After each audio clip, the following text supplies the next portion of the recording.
The silence of the progressives mixed in with a little of the jihadists, yeah, that shows you the game right there. I want to start by getting your take to the responses we've seen so far from both anti Israel activists and those on the right to the ceasefire. There's been a whole lot of silence and, in some cases, flat rejection of the ceasefire, which, as I said earlier, is a little weird for people who were clamoring for a ceasefire and declaring a supposed genocide, no?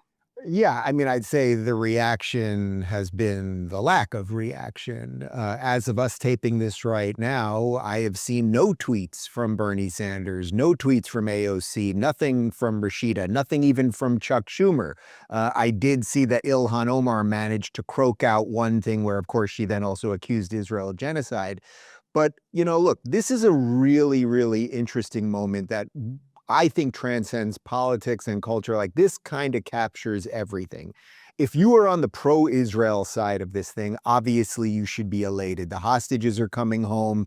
The remains of the hostages are coming home. The war, at least this phase of the war, will wrap up. Israel has lost over 900 soldiers during this. This is largely, about 25-year-old men who are now gone. So there is so much goodness if you're on the pro-Israel side. And on top of the fact that Israel's external enemies, Hezbollah, the Houthis, Iran, have been largely eradicated. And I think it's now just fairly obvious, even for the most kind of anti-Israel jihadist lunatic, whether they are in Congress or somewhere in the Middle East, that you're just not going to defeat Israel militarily. So Israel will be stronger on the other side, and they're getting their people back, which is all they wanted, and that's what could have caused this to have ended, roughly 2 years ago if Hamas would have released hostages. On the other side of it, you're right.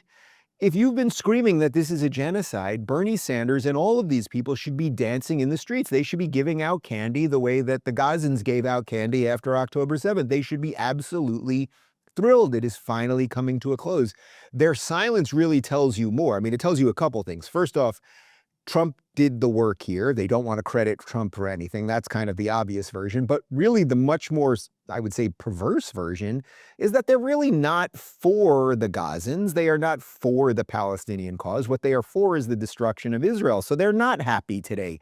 Rashida Tlaib, who says she's Palestinian, whatever that means, she should be out there today. Thank God it is over. Yes, I still dislike Israel, but the quote unquote genocide and nothing. So they're really showing you their cards right now.